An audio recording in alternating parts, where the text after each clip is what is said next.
İnşallah bu proje kapsamında Şahinbey Belediyesi'nin sınırları içerisindeki mesleki eğitim merkezindeki öğrencilerimiz sadece bizim verdiğimiz aylık 1275 TL'lik parayı değil, aynı zamanda ilave olarak 500 TL'yi de almış olacak.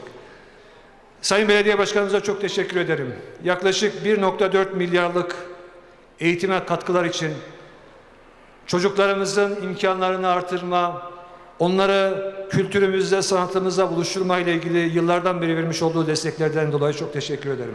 Mesleki eğitim merkezlerini yeniden işlevsel hale getirdiğimizde Şahinbey Belediyesi olarak yaptığımız ve 1100 tane iş yeri bulunan Şahinbey Oto Sanayi Sitesi içinde bulunan merkezimizi, sosyal tesisimizi mesleki eğitim merkezi olarak milli eğitime tahsis ettik.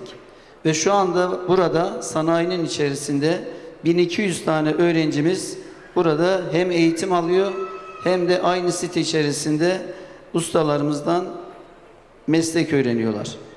Gençlerimizin istihdamını artırmak, ülke ekonomimize katılımlarını sağlamak, şehrimizin yeni mennan ustalarını yetiştirmek, gençlerimizin yetişkin olduklarında kendi ayakları üzerinde durabilmelerini sağlamak amacıyla birazdan imzalayacağımız bu protokolle birlikte devletimizin gençlere vermiş olduğu asgari ücretin %30'u tutarında 1230 TL'ye ilave olarak biz de Şahinbey Belediyesi olarak her ay 4 yıllık eğitim süreleri boyunca kesintisiz yazda devam edecek şekilde aylık 500 TL bu öğretim eğitim dönemi için, yani bugün protokolü imzalayacağız. İnşallah 1 Temmuz'dan itibaren ailelerin hesabına, özellikle de annelerin hesabına 500 TL yatırmaya başlayacağız.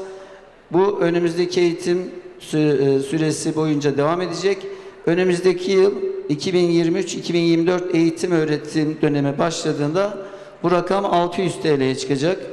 Ve bir sonraki yıl 650 ve bir sonraki yıl 700 TL olmak üzere devam edecek.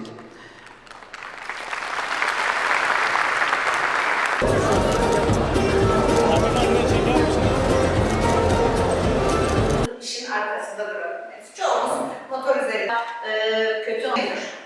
Ayağa kalktığımız yerin de belirli kuralları var. Öğrencilerimiz buradan mezun oldukları zaman hem lise diplomasına sahip olacaklar hem de ustalık belgesine, iş yeri açma belgelerine sahip oluyorlar. Bakanlığımız işletmelere ve öğrencilerimize, Şahinbey Belediyesi de öğrenci ve velilerimize maddi destek sağlamaktadır. Şu an bakanlığımız ve belediyemiz işçi konusunda ve ara eleman konusunda bizi çok destekliyor. Teşekkür ederiz.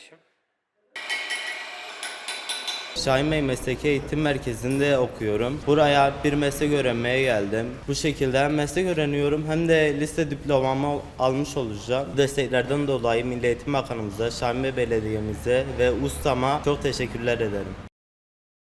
Şahinbey Mesleki Eğitim Merkezi'nden geldim. Hem burada para kazanıyorum, hem okuyorum, hem de meslek öğreniyorum. Ben de okuduktan sonra hem ustalık belgemi, hem kalfalık belgemi, hem ISO belgemi alacağım. Bu desteklerden dolayı hem bakanımıza hem de Şahinbey Belediye Başkanımıza çok teşekkür ederim.